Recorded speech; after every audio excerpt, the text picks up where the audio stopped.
नमस्कार प्रेक्षकांनो, मालिकेच्या 12 तारखेच्या भागामध्ये आपल्याला पाहायला मिळणार आहे की जीवा हा खूपच टेन्शनमध्ये असतो। त्यामुळे जीवा निघून जातो आणि नंदिनी मात्र जीवाची वाट बघत बसलेली असते। आणि जेव्हा नंदिनीला दिसतं की जीवा घरी आलेला आहे तेव्हा मात्र तो खूपच विचित्र अवस्थेत असतो। जीवा हा दारू पिऊन आलेला असतो, त्याला धडनीटचं चालताही येत नसतं। मग नंदिनी धावत त्याच्या मदतीला जाते आणि त्याला सावरते, त्याला सावरत घरात घेऊन येऊ लागते।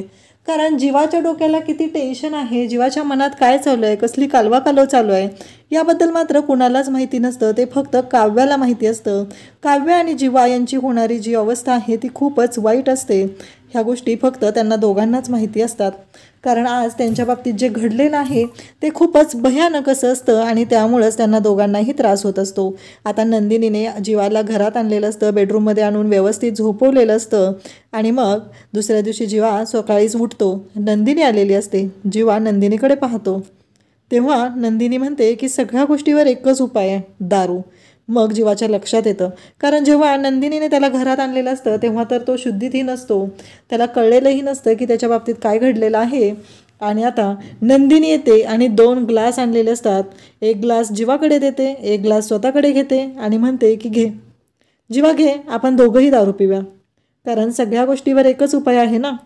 असं म्हणत नंदिनीने तो ग्लास आता तोंडाला लावत असते। खूप आनंदात नंदिनीने हे सगळं करत असते, तो ग्लास तोंडाला लावत असते। तेव्हा जीवा मात्र नंदिनीकडे पाहतच राहतो। जीवा ओरडतो, नंदिनी थांब, नको पिऊस, असं म्हणत तो नंदिनीला बोलत असतो। आणि तेव्हा मात्र इकडे नंदिनी म्हणत असते की नाही, मला प्यायचे दारू। आणि मग जीवा ओरडतो तेव्हा नंदिनी म्हणते की काढाय तो, कळलं ना आता काय होईल। पण मी एक ठरवलेलं आहे, जर तुझी टेन्शन दारू पिऊन मिटत असेल तर मीही तुझ्याबरोबर बसणार आहे, असं नंदिनी बोलत असते। आणि जीवा पण खुश होतो, कारण नंदिनीने किती शांतपणे हा मार्ग काढलेला असतो। अगदी सोप्या पद्धतीने नंदिनीने जीवाला समजून सांगितलेलं असतं आणि जीवा मात्र इम्प्रेस झालेला असतो। नंदिनीही खुश झालेली असते आणि जीवाही खुश असतो। नंदिनी मात्र याच गोष्टींचा विचार करत असते की हे सगळं काय आहे, हे सगळं कशा पद्धतीनं हँडल करायचं आहे, या गोष्टींचा विचार नंदिनीच्या डोक्यात सुरू झालेला असतो। आणि एवढा छान असा उपाय तिनं काढलेला असतो आणि जीवा मात्र नंदिनीकडे पाहतच राहतो। तर नक्की हे सगळं कशा पद्धतीनं होणार आहे, जीवा आणि नंदिनी यांचे नातं कशा पद्धतीनं खुलणार आहे, ते आपल्याला आजच्या या व्हिडिओमध्ये पाहायला मिळणार आहे। त्यासाठी हा व्हिडिओ शेवटपर्यंत पहा। तर नंदिनी काव्याला समजवण्याचा प्रयत्न करत असते। नंदिनी काव्याला म्हणत असते की काव्या, तू समजून घे जरा, कारण परिस्थिती वेगळी आहे, हे मलाही माहिती आहे, हे तुलाही माहिती आहे, पण जर तू समजूनच घेतलं नाही तर कसं होईल, असं म्हणत ती समजवण्याचा प्रयत्न करत असते। परंतु इकडे काव्याला मात्र ऐकायचंच नसतं। काव्याला नंदिनी स्पष्टपणे सांगत असते, कारण काहीही झालं तरीही इकडे काव्याला ती असं सांगत असते की एकच गोष्ट महत्त्वाची आहे आणि ती वेळ म्हणजेच, इकडे नंदिनी म्हणत असते की जीवाने ऐनवेळी माझ्यावर विश्वास दाखवलेला आहे। त्या लग्न मंडपामध्ये जीवाने माझ्यावर विश्वास दाखवला आणि त्याने माझ्याशी लग्न करण्याचा निर्णय घेतला। तिथं परिस्थिती खूप वेगळी होती, त्यावेळेस तू तिथं मंडपामध्ये नव्हती, तू हॉस्पिटलमध्ये होती, तुला माहिती नाही आहे तिथं काय घडत होतं ते। आम्ही सगळेजण त्याचे साक्षीदार आहोत। आणि ऐनवेळी जीवाने माझ्या डोक्यावर हात ठेवला आणि तेवढ्या विश्वासाने त्याने माझ्यावर विश्वास दाखवला। कोणीही माझ्यावर तिथं विश्वास दाखवायला तयार नव्हतं, तेव्हा फक्त आणि फक्त जीवाने माझ्यावरती विश्वास दाखवलेला आहे, हे नंदिनी बोलत असते। तेव्हा मात्र काव्या म्हणत असते की नाही ताई, तुला मी सांगते ना, कारण जीवाचं तुझ्यावरती प्रेम नाही आहे। परंतु इकडे नंदिनीचं असं म्हणणं असतं की ठीक आहे ना, मग होईल ना, नंतर होईल प्रेम। नंदिनीच्या या बोलण्यामुळं, या वागण्यामुळं घरातील सगळ्यांना खूप छान वाटलेलं असतं। सगळेजण खुश झालेले असतात, कारण मानिनी आणि विक्रमला तर असं वाटत असतं की खरंच ज्या गोष्टी घडलेल्या आहेत त्या इतक्या छान आहेत की ते दोघंही विचार करू लागलेले असतात। त्याचबरोबर इकडे आपल्याला पाहायला मिळतं की नंदिनी काव्याला समजून सांगते, जीवा तिथे येतो, नंदिनीची बाजू घेतो आणि त्याचबरोबर तिथे काव्याला तिने चहा प्यायला देत असते। तर काव्या तो कप आहे तो बाजूला ढकलते, तेव्हा जीवा येतो आणि तो कप घेतो आणि तो चहा पितो। खरं तर जीवाने जी कामगिरी केलेली असते तीच इतकी भारी केलेली असते ना, त्याचा विचारही कोणी करू शकत नाही। आणि नंदिनी काव्याला समजवण्याचा प्रयत्न करत असते। नंदिनी काव्याला सांगत असते, काव्या बास, यापुढे या घरामध्ये डिवोर्स हा शब्द पुन्हा उच्चारायचा नाही, असं ती ठणकावून सांगत असते। त्यासोबतच पार्थ मात्र पाहतच असतो, कारण एवढ्यावरच नंदिनी थांबलेली नसते, तर काव्याने तिला विचारलेलं असतं की तुझ्या मनात पार्थबद्दल काहीच नाही आहे, तेव्हाही तिनं त्याचं उत्तर दिलेलं असतं की नाही. ज्या क्षणी पार्थने तुझ्या गळ्यामध्ये मंगळसूत्र घातलं त्या क्षणी पार्थबद्दल माझ्या मनात असलेल्या भावना सगळ्या संपुष्टात आलेल्या आहेत. त्यांच्याबद्दल मी कुठलाही विचार करत नाही, असं नंदिनीने सांगितलेलं असतं. आणि नंदिनी म्हणत असते की ती परिस्थिती तशी होती, जसं मी समजून घेतले तसं तूही समजून घे, कारण आत्ता आपण देशमुखांच्या सुना आहोत आणि देशमुखांच्या सुनांनी असं हे उथळ वागणं योग्य वाटत नाही. आणि त्याचबरोबर इकडे ती नंदिनीला समजवत असते, ती काव्याला समजवत असते, काव्याला म्हणत असते की काहीही झालं तरीही काव्या, एक गोष्ट मात्र विसरू नकोस की आत्ता सध्या मी नंदिनी जीवा देशमुख आहे. हे मात्र नंदिनी आवर्जून सांगत असते, कारण नंदिनीला माहिती असतं की काव्याची समजूत घालणं गरजेचं आहे. ऐनवेळी आलेल्या ह्या निर्णयामुळे काव्याला त्रास होत आहे आणि काव्या लहानपणापासून हट्टी आहे, स्पष्ट मतांची आहे, तिचं स्वतःचं मत मांडणारी आहे. ही गोष्ट मात्र नंदिनीच्या चांगलीच माहिती असते. म्हणून तर नंदिनी तिच्या बाजूने काव्याला समजवण्याचा प्रयत्न करत असते, तिच्याशी छान असं बोलत असते, तिला समजून सांगत असते आणि तिला सांगत असते की काहीही झालं तरीही आता सध्या गरजेचं काय आहे, कशा पद्धतीनं गोष्टी हँडल केल्या पाहिजेत, हे सगळं ती बोलत असते. आणि त्यासोबतच तिचं असं म्हणणं असतं की काहीही झालं तरीही आता महत्त्वाची गोष्ट आहे ती म्हणजेच आपण या घरच्या सुना आहोत, तर आपण मात्र एकमेकांना समजून घेऊन या सर्व गोष्टी केल्या पाहिजेत आणि या घराची जबाबदारी आता आपल्या दोघींवरती आहे, तर हे सगळं आपण सांभाळून घेतलं पाहिजे, असं म्हणत नंदिनी तिला समजवत असते, तिला समजवण्याचा प्रयत्न करत असते. पण इकडे ऐकायचंच नसतं काव्याला. काव्याचं आकांडतांडव हे सुरूच असतं. तिचं मात्र म्हणणं असतं की नाही, काहीही झालं तरीही ताई माझ्याशी चुकीच्या पद्धतीनं वागत आहे, ताईनं माझ्याशी असं नाही वागलं पाहिजे, एवढंच तिच्या डोक्यात सुरू असतं. कारण ताईला माहीत नाही आहे, कारण जीवाचं तिच्यावरती प्रेम नाही आहे, हे सगळं ती बोलत असते. परंतु इकडे नंदिनी तिला समजवण्याचा प्रयत्न करत आहे, पण काव्याला मात्र अजिबात ऐकून घ्यायचं नाही. काव्याच्या डोक्यात एकच सुरू आहे की काही झालं तरीही मला ह्या सर्व गोष्टी माझ्या म्हणण्याप्रमाणे हव्या होत्या, माझी काहीही मजबुरी नसताना मला हे लग्न करायला लागलेलं आहे. याच गोष्टीचा काव्याला मात्र खूप त्रास होत असतो. त्यासोबतच इकडे पाहायला मिळतं की नंदिनी त्याचबरोबर घरातील सर्वजण पाहत असतात. नंदिनी काव्याला समजवण्याचा प्रयत्न करत आहे. मानिनी आणि विक्रम तिथे येतात, काव्याची समजूत घालू लागतात, काव्याला समजून सांगत असतात की अशा पद्धतीने नको वागूस, या सगळ्याचा परिणाम होणार आहे, या सगळ्याचा त्रास सगळ्यांनाच भोगायला लागणार आहे. परंतु इकडे तिला ऐकायचंच नसतं. जीवा मात्र नंदिनीची बाजू घेत असतो, नंदिनीच्या पाठीशी ठामपणे उभा राहत असतो आणि नंदिनीसोबत खूपच प्रेमाने तो वागत असतो. इकडे काव्याला मात्र याच गोष्टीचा राग येतो, जीवा समोर येतो आणि तेव्हा मात्र काव्याच्या मनाची घालमेल झालेली असते, तिला कळत नसतं की हे सगळं काय होतंय. तेव्हा काव्या जीवाकडे पाहत असते, त्यासोबतच नंदिनीही जीवाकडे पाहत असते. कारण काव्याने खूप वेळा सांगण्याचा प्रयत्न केलेला असतो, पण काव्या पण मूर्खासारखी वागत असते. काव्या मात्र स्वतःहून सर्व गोष्टी अजिबात सांगत नाही, कारण तिने जर स्पष्ट सांगितलं असतं, लग्नाच्या वेळीही जीवा तिच्या मागं लागलेला होता, तेव्हाही तिने ती गोष्ट क्लिअर केली असती, तर आज ही वेळ आली नसती. परंतु तिला मात्र ती गोष्ट क्लिअरच करायची नव्हती. तिला मात्र या सर्व गोष्टी अशाच पद्धतीनं बोलायच्या होत्या, अशाच पद्धतीनं वागायचं होतं आणि म्हणूनच तिनं अशा पद्धतीनं हे सगळं हँडल करण्याचं ठरवलेलं होतं. परंतु आता मात्र जीवा हा तिचा राहिलेला नाही, या गोष्टीचा मात्र तिला जास्तच त्रास होत आहे आणि तिची चिडचिड होत आहे. हे सगळं अशा पद्धतीनं घडत असतं. तेव्हा नंदिनीने समजवण्याचा प्रयत्न केलेला असतो. देवयाईच्या कृपेने सगळं व्यवस्थित होईल असं वाटत असतं, पण घडत मात्र काहीच व्यवस्थित नसतं आणि इकडे नंदिनी सांभाळून घेण्याचा प्रयत्न करत आहे. आईलाही माहिती आहे की तिची नंदिनी कशी आहे, नंदिनी सर्व गोष्टी व्यवस्थितपणे हँडल करणार याबद्दल काहीच शंका नसते. परंतु काव्याचं काय? काव्या ही उथळ आहे, पटकन बोलणारी आहे, काव्याला कसं समजवायचं हा प्रश्न आईबाबांच्या पुढेही उभा राहिलेला असतो आणि त्यासोबतच तेही विचार करू लागलेले असतात की काव्याची कशा पद्धतीनं समजूत घालायची, हा प्रश्न त्यांच्या पुढे उभा असतो. आणि त्याचबरोबर काव्याची समजूत घालण्यासाठी नंदिनी तारेवरची कसरत करत असते. प्रत्येक वेळेस ती काव्याला समजून घेण्याचा प्रयत्न करत असते, पण काव्याचं वागणं चुकतच असतं. काव्या म्हणत असते की ताई, याआधी तुला सगळ्या गोष्टी कळायच्या माझ्या, पण आता मात्र तुला काहीही कळत नाहीये. मला कळतच नाहीये की तू असं का वागत आहेस. कारण याआधी तुला सगळं माझं कळायचं, मी काय बोलते. माझ्या फोनवरच्या आवाजानंही तुला फक्त कळायचं की माझ्या मनात काय चालू आहे. पण आता मात्र तुझ्यापर्यंत माझी हाक पोहोचत नाही. हे दुःख काव्याचं असतं.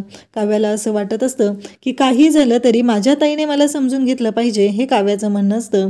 पण काव्या ही गोष्ट विसरत असते की तिच्या ताईने कुठल्या गोष्टी सफर केलेल्या आहेत, कोणत्या गोष्टीतून ती पुढे आलेली आहे, हे मात्र काव्याला जराही समजून घ्यायचं नसतं.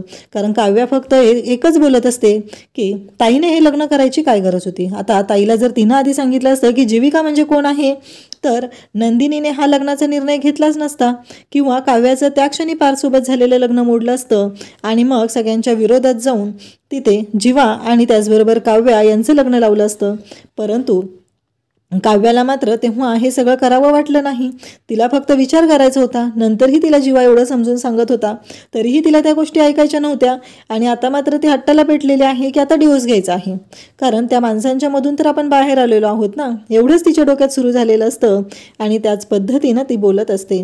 त्याचबरोबर इकडे आपल्याला पाहायला मिळतं की नंदिनी काव्याला समजून सांगण्याचा प्रयत्न करत असते, परंतु काव्याला मात्र गोष्टी ऐकायच्या नसतात. काव्या म्हणत असते की बास झालं ताई, आतापर्यंत खूप लेक्चर दिलेला आहेस तू, असं म्हणत ती म्हणते की जा आत्ताच्या आत्ता तू इथून, मला नाही यायचं, काही खायचं नाही आहे मला आणि काहीही करायचं नाही. हे सगळं काव्या नंदिनीला बोलत असते. त्यासोबतच इकडे पाहायला मिळतं की काव्याला नंदिनी खूप समजून सांगण्याचा प्रयत्न करत असते, पण काव्याला ऐकूनच घ्यायचं नसतं. आणि नंदिनीच्या मनाला लागलेला एक शब्द काव्या बोलून जाते. काव्या म्हणते की हे बघ कसं आहे, तू ताई आहेस ना म्हणून मी शांत आहे, हिचं तुझ्या जागी दुसरं कोण असतं ना तर, असं म्हणत हात उचललेला असतो काव्याने. नंदिनीला धक्का बसतो. आजपर्यंत काव्यासाठी तिची ताई म्हणजे सर्वस्व होती, आणि आज हे सगळं काय झालेलं आहे, हा प्रश्न नंदिनीला पडलेला असतो. कारण काव्याचं वागणं नंदिनीला खटकत असतं. त्यासोबतच आपल्याला पाहायला मिळतं की जेव्हा हे सगळं झालेलं असतं तेव्हा मात्र आता काव्या शांत बसत नाही. काव्या जीवाला कॉल करते. जीवा कॉल उचलत नसतो तर वारंवार जीवाला कॉल करू लागते आणि जीवाला म्हणते की मला तुझ्याशी बोलायचं आहे, आत्ताच्या आत्ता मला तुला भेटायचं आहे. जीवा म्हणत असतो की नाही, ते शक्य नाही. तरीही ती पुन्हा पुन्हा जीवाला कॉल करू लागते आणि जीवाला म्हणते की मला तुझ्याशी बोलायचं आहे, आत्ताच्या आत्ता तू ये. तेव्हा जीवा म्हणतो ठीक आहे, टेरेसवरती ये, असं जीवाने तिला सांगितलेलं असतं. इकडं जीवाच्या फोनमध्ये काव्याचा नंबर हा कविराज म्हणून सेव्ह असतो, तर काव्याच्या मोबाईलमध्ये जीवाचा नंबर हा जीविका म्हणून सेव्ह असतो. दोघंही एकमेकांशी बोलतात. शेवटी आता जीवाने ठरवलेलं असतं की काव्याला एकदाच सांगायचं आहे की या सगळ्याचा फायनल काय डिसिजन आहे. म्हणून जीवाने ठरवलेलं आहे की ठीक आहे, या टेरेसवरती भेटूया, असं म्हणत का जीवाने निर्णय घेतलेला असतो. घरात कोणालाही माहिती नसतं, यांच्या दोघांच्या नात्याबद्दल कोणालाच काही माहीत नसतं. आधी पण जीवा प्रत्येक वेळेस काव्याला म्हणायचा की तू घरात सांग, पण तेव्हा मात्र जीवाची बाजू घेऊन तिला कधीच बोलावं वाटलं नाही. ती फक्त एवढंच म्हणायची की तुझा स्वतःचा प्रोजेक्ट झाला पाहिजे आणि त्याचबरोबर मी कलेक्टर झाली पाहिजे, माझं IAS होण्याचं स्वप्न आहे ते झालं पाहिजे, त्यानंतरच आपण निर्णय घेऊया, असं त्या दोघांचं ठरलेलं असायचं. आता जीवाने काव्याला भेटायचं ठरवलेलं आहे आणि एकदाचं जे काय आहे ते संपून टाकायचं आहे असं त्याने ठरवलेलं आहे. खरं तर त्याच्या मनालाही तेवढाच त्रास होत आहे, कारण त्याचं काव्यावरती खूप प्रेम आहे. पण हे सगळं जे घडलेलं आहे या सगळ्याला कुठंतरी काव्याही जबाबदार आहे, ही गोष्ट मात्र नाकारता येत नाही. परंतु इकडे जीवा तरीही समजून घेत आहे. जी परिस्थिती आलेली आहे त्या परिस्थितीसोबत लढण्याचा तो प्रयत्न करत आहे. पण काव्या मात्र आकांतांडव केल्याशिवाय राहत नाही. आता काव्या टेरेसवरती आलेली असते आणि ती जीवाला म्हणत असते की जीवा, अजूनही वेळ गेलेली नाही, आता आपल्याला काही करून या सगळ्यातून मार्ग काढणं गरजेचं आहे. तू आत्ताच्या आत्ता नंदिनी ताईला डिवोर्स दे, कारण तिनंही आत्ता ते सांगितलेलं आहे, जर जीवा डिवोर्स देणार असेल तर मी त्याला डिवोर्स द्यायला तयार आहे, मग आत्ताच्या आत्ता तू नंदिनी ताईला डिवोर्स दे, असं ती म्हणत असते. तेव्हा जीवा म्हणत असतो नाही, सगळं संपलेलं आहे, आता काही करू शकत नाही. आणि तेवढ्यातच नंदिनी ही टेरेसवरती आलेली असते आणि ती जीवा आणि काव्या या दोघांना एकत्र पाहते. तिला धक्का बसलेला असतो.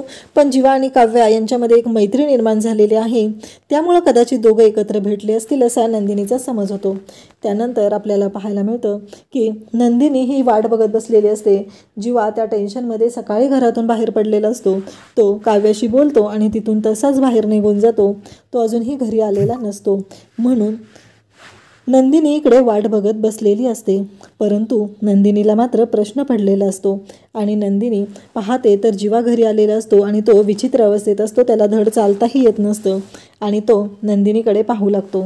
तेव्हा नंदिनी त्याला सावरते, तो शुद्धीतही नसतो आणि त्याचबरोबर नंदिनी त्याला सावरत बेडरूमकडे घेऊन जाते, कारण काहीही झालं तरीही आता सध्या महत्त्वाची गरज असते ती म्हणजेच आता जीवाला सावरणं. नंदिनी त्याला काहीच बोलत नाही आहे, त्याला रूममध्ये घेऊन जाते, त्याला बेडवरती झोपायला लावते आणि त्याला सावरत ती घेऊन गेलेली असते. खरं तर तिची घालमेल चाललेली असते. इकडं जीवाला म्हणजे नवऱ्याला सांभाळायचं आहे, इकडं काव्याचा वेगळाच गोंधळ चाललेला असतो. घरातलं सगळं बघायचं आहे, कारण त्या घरची ती सून आहे. सासू सासऱ्यांच्याही तिच्याकडून अपेक्षा आहेत. जे काय घडत आहे तेही खूप भयानक आहे. या सगळ्याचा विचार इकडे नंदिनी करत असते. ती आता जीवाला घेऊन बेडरूममध्ये येते आणि त्याला बेडवरती झोपवते. दुसऱ्या दिवशी सकाळी जेव्हा जीवा उठलेला असतो आणि तो पाहतो, तेव्हा त्याला आठवत असतं की रात्री काहीतरी भयानक असं घडलेलं होतं, असं त्याच्या लक्षात आलेलं असतं आणि तो पाहू लागतो आणि मग नंदिनीकडे तो पाहत असतो. नंदिनी आलेली असते, त्याला गुड मॉर्निंग म्हणते आणि तेव्हा मात्र जीवा नंदिनीकडे पाहत असतो. नंदिनी म्हणते की कसं आहे, आता एकच उपाय आहे सगळ्या टेन्शनवरती, तो म्हणजे दारू. म्हणूनच तर मी हे दारूचे 2 ग्लास आणलेले आहेत. आपण दोघंही एकत्र दारू पिऊया आणि हा सगळा जो काय आहे प्रश्न तो मिटवून टाकूया. मी पण टेन्शन फ्री होईल, असं त्यांचं चाललेलं असतं. आणि मग दोघंही बोलत असतात आणि त्याचबरोबर आपल्याला पाहायला मिळतं की हे सगळं जेव्हा चालू असतं तेव्हा नंदिनी म्हणते की काही हरकत नाही आहे, मी पण आहे तुझ्यासोबत दारू पिण्यासाठी, काळजी करू नको, असं म्हणत नंदिनीने आता तो एक ग्लास जीवाला दिलेला आहे, एक स्वतःच्या हातात आहे. जीवा नंदिनीकडे पाहतच असतो. नंदिनीचं हे रूप तो पहिल्यांदाच पाहत असतो, कारण नंदिनी घरात आल्यापासून एवढं सगळं घडलेलं आहे तरीही ती पॉझिटिव्हली राहत आहे. या गोष्टीचं मात्र जीवालाही कौतुकच वाटत असतं. आणि त्याचबरोबर इकडे आपल्याला पाहायला मिळतं की जेव्हा नंदिनी तो ग्लास हसत हसत तोंडाला लावत असते, नंदिनी म्हणत असते की चला आपण दोघांनीही एकत्रच दारू प्यायची आहे असं ठरवलेलं असतं आणि मग तीही दारू पिण्यासाठी तयार होते. तेव्हा मात्र जीवा ओरडतो थांब म्हणून आणि मग तो थांबायला सांगतो. तेव्हा मात्र नंदिनी म्हणते नाही नाही घे ना. तेव्हा जीवा म्हणत असतो की नाही प्यायची, असं तो बोलत असतो आणि त्याचबरोबर तो म्हणत असतो की नाही नंदिनी थांब. नंदिनीला तो सांगत असतो, परंतु नंदिनी मात्र थांबायला तयार नसते आणि पुन्हा नंदिनी बोलायला सुरुवात करते की काढा आहे, आयुर्वेदिक काढा आहे हा, घे. आणि नंदिनी त्याच्याकडे बघून हसत असते. दारू नाही आहे ही, म्हणजे जीवाची दारू सोडवण्यासाठी नंदीने एक भन्नाट युक्ती केलेली आहे नंदिनीने. ते पाहून जीवाला पण कौतुक वाटलेलं असतं आणि जीवाही नंदिनीकडे पाहतच राहतो आणि नंदिनी पण जीवाकडे बघून गोड अशी स्माईल देते आणि तिने जीवाच्या पण चेहऱ्यावरची स्माईल पुन्हा परत आणलेली असते आणि तीही जीवाकडे पाहून हसते आणि जीवाही तिच्याकडे पाहून हसतो. खऱ्या अर्थाने नंदिनीने आता जीवाचं मन जिंकलेलं आहे, कारण एकीकडे जी आहे ती म्हणजे काव्या खूपच हट्टी आकांडतांडव करणारी आणि दुसरीकडे आहे ती म्हणजे नंदिनी फक्त आणि फक्त समजूतदारपणा असलेली. आणि या समजूतदार नंदिनीच्या प्रेमात हळूहळू जीवा कसा पडेल हे आपल्याला पुढे पाहायला मिळणार आहे. अशाच अपडेटसाठी चॅनलला सबस्क्राईब करा. थँक्यू.